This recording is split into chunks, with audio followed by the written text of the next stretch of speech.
Hello writers, it's Miss Donna again. Do you remember last time we talked about how writers put their thoughts on paper or into a computer by taking their thoughts and writing them into letters and combining those letters into words and forming stories, and that's what we're learning how to do. So you might remember I read a book to show you how authors, writers make stories, and that book had I in it, a pigeon that was talking about itself, called itself I, and the pictures all matched what was happening in the story. That was pretty cool. Then I wrote my own story. It's still right back here about how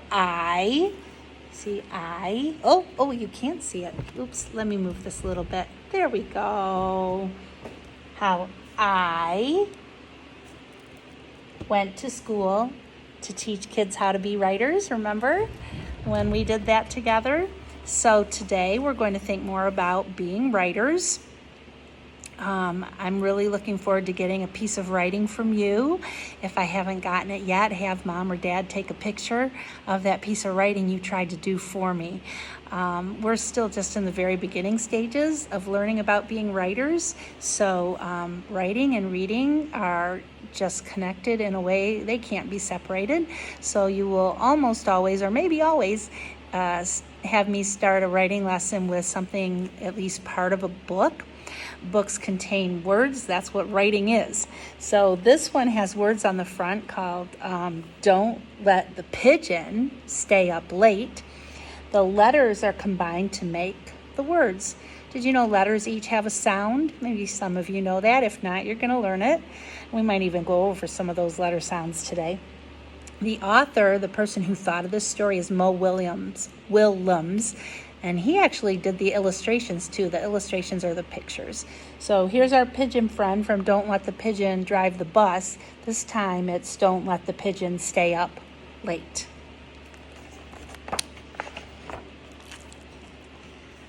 Oh, good, it's you. Listen, it's getting late and using that I in there, need to brush my teeth. Can you do me a favor? Don't let the pigeon stay up late. Thanks. Remember, that's a speech bubble. Somebody's saying something. First of all, I'm not even tired.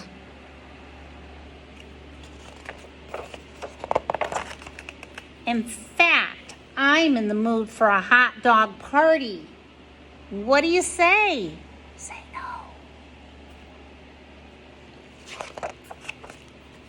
No? Remember how you do that?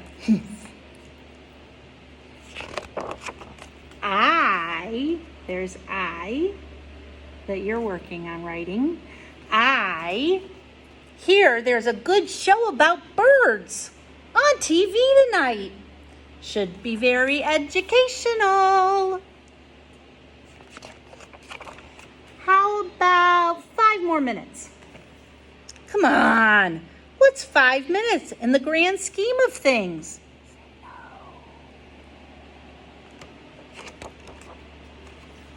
It's a teeny, teeny, tiny, tiny yawn right here. What?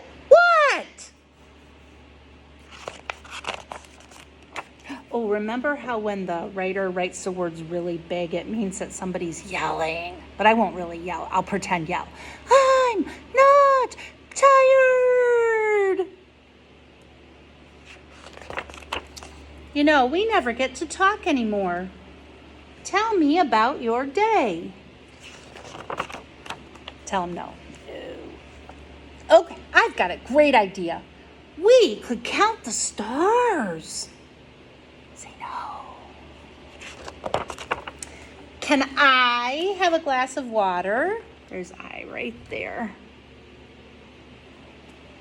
Studies show that pigeons hardly need any sleep at all.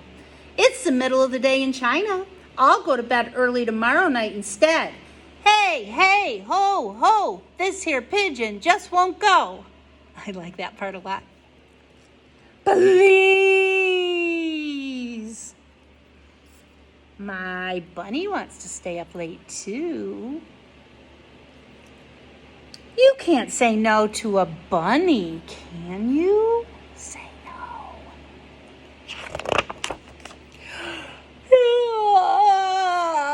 Yawn. Oh, is that pigeon tired? He says he's not tired.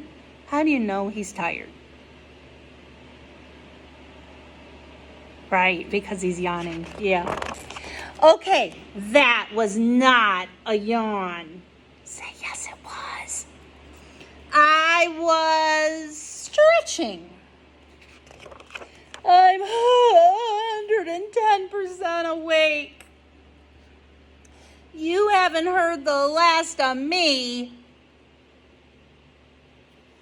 Is that a tired pigeon or an awake pigeon? Zzz. That's what writers sometimes use, lots of Z's all in a row if they want to say somebody's snoring. Great work. Thanks. Oh, the bus driver's thanking you. Good night. Okay, there's the pigeon sleeping.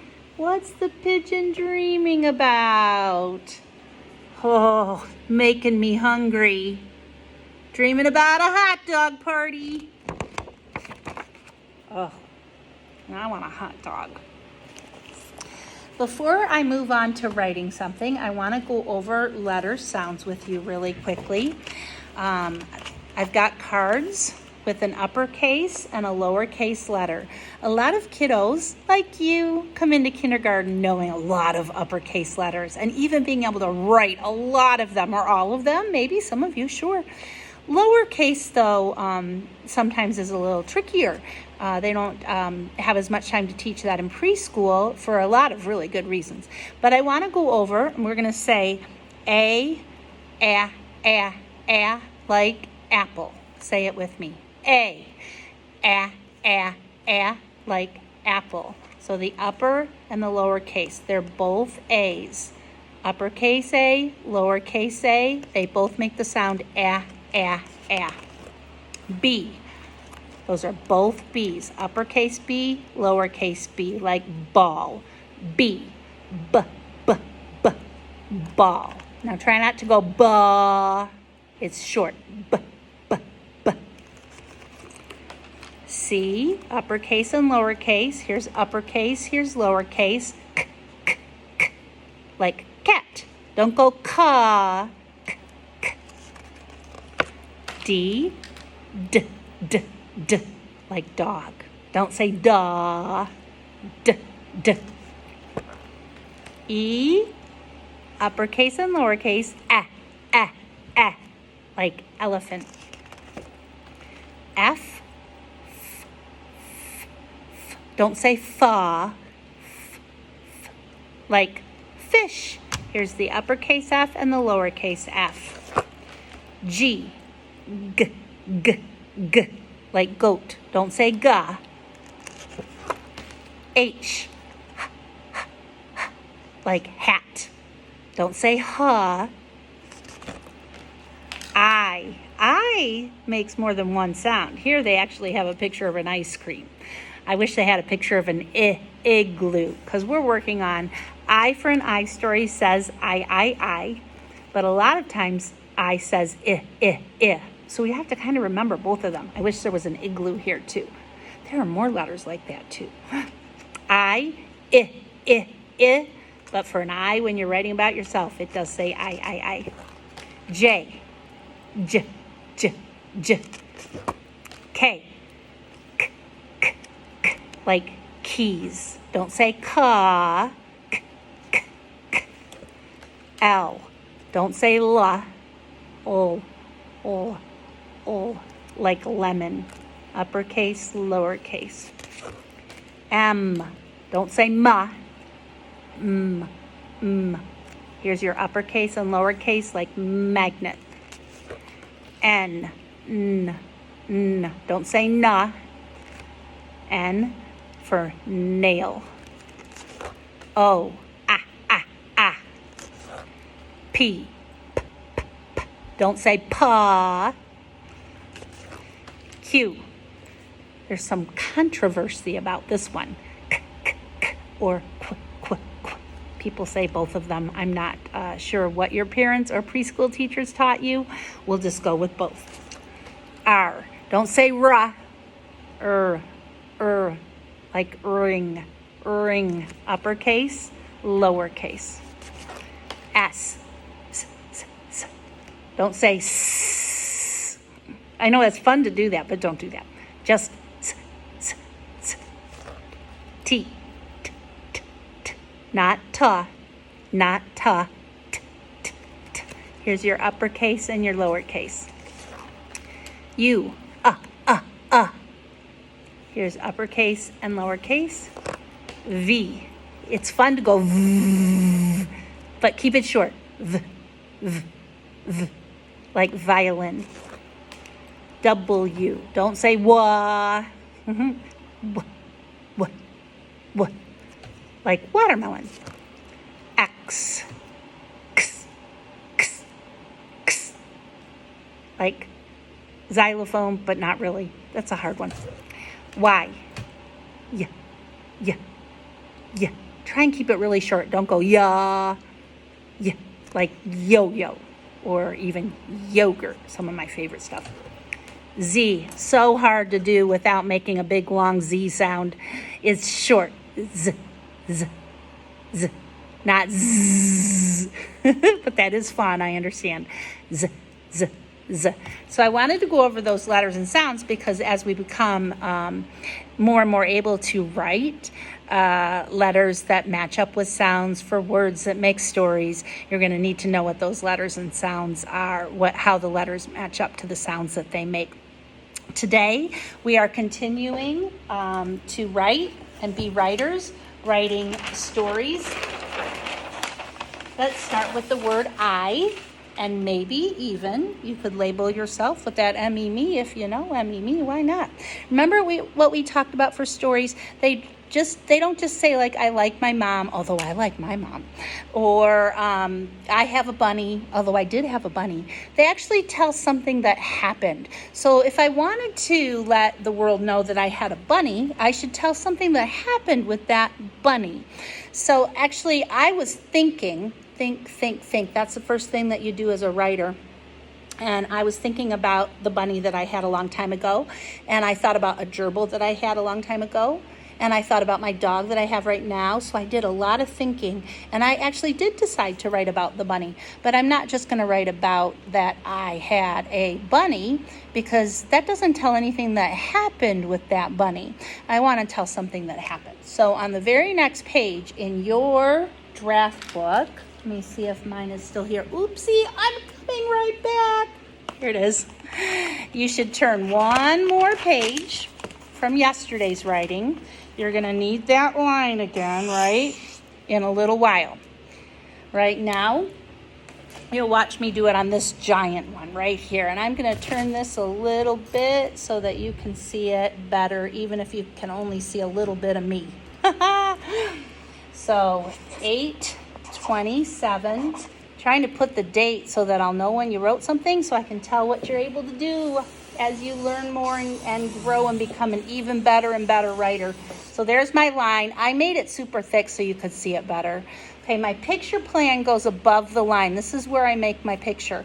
Now, like I told you, I've decided to write about my bunny, but I don't want to just say I had a bunny, because that doesn't tell what happened. I want to tell something that happened with the bunny. Lots of things have happened with my bunny, and some of them are good and some of them are bad, but we love the bunny. So the first thing I'm going to do, I've decided what to write. I've decided to write the thing that happened with the bunny. Lots of things happened, but I've picked one. I've picked one thing. And he was a floppy-eared bunny. His ears hung down like that, okay?